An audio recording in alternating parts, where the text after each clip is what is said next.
Apa itu Orde Baru? Orde Baru merupakan suatu pemerintahan di Indonesia yang berada di bawah pemerintahan Presiden Soeharto yang menggantikan pemerintahan Orde Lama di bawah pemerintahan Presiden Soekarno.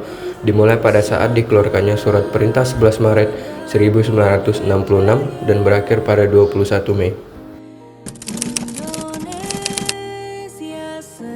Tujuan pemerintahan Orde Baru: 1. Mengkoreksi total penyimpanan yang dilakukan pada Orde Lama. 2. Penataan kembali seluruh aspek kehidupan rakyat, bangsa, dan negara Indonesia. 3. Penerapan Pancasila dan Undang-Undang Dasar 1945 secara murni dan konsekuen. 4. Menyusun kembali kekuatan bangsa untuk menumbuhkan stabilitas nasional guna mempercepat proses pembangunan bangsa. Kebijakan Orde Baru. Untuk mencapai kebijakan Orde Baru tersebut di atas, pemerintahan Orde Baru kemudian mengeluarkan beberapa kebijakan, yakni yang pertama kebijakan politik, yang kedua kebijakan ekonomi. Kebijakan politik yang pertama yaitu membubarkan PKI serta ormas-ormasnya. Yang kedua, menyederhanakan dan mengelompokkan partai politik di Indonesia. Dan yang ketiga, melembagakan ideologi dwi fungsi ABRI. Kebijakan ekonomi. 1. Mengeluarkan kebijakan pelaksanaan pembangunan 5 tahunan Pelita. 2. Melakukan pinjaman luar negeri. 3. Mengeluarkan kebijakan ekonomi untuk melakukan konglomerasi di bidang ekonomi. Keberhasilan pada masa pemerintahan Orde Baru. Yang pertama, pertumbuhan ekonomi yang tinggi dengan rata-rata pertumbuhan sebesar 7% di bawah pemerintahan Orde Baru, yang dibuktikan dengan tingginya angka pembangunan dan berhasil melakukan swasembada beras hingga Indonesia sempat dijuluki sebagai macan Asia.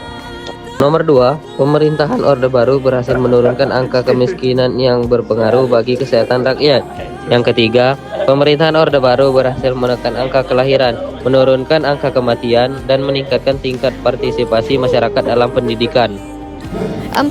Pemerintahan Orde Baru berhasil melaksanakan program transmigrasi untuk memenuhi program pemerataan penduduk. Yang kelima, pemerintahan Orde Baru berhasil menambah komoditas ekspor selain minyak dan gas. 6. Dalam bidang hubungan luar negeri, Orde Baru berhasil memperbaiki citra Indonesia di mata dunia internasional setelah masuk kembali sebagai anggota PBB. Selain itu, kebijakan politik Indonesia yang bebas dan aktif kembali diterapkan dengan benar, tanpa lagi melakukan konfrontasi. 7. Pemerintahan Orde Baru berhasil menekan laju inflasi dari yang sebelumnya mencapai 650% turun menjadi di bawah 2 digit. 8. Indonesia di bawah pemerintahan Orde Baru berhasil menjadi inisiator untuk mendirikan organisasi ASEAN sebagai bentuk penguatan kerjasama di Asia Tenggara. 9. Indonesia di bawah pemerintahan Orde Baru berhasil menjadi ketua organisasi Konferensi Islam, OKI, Gerakan Non-Blok, GNB, dan Kerjasama Ekonomi Asia Pasifik, APEC. 10. Banyak dukungan ekonomi yang mengalir ke dalam negeri, sehingga tercipta stabilitas ekonomi nasional.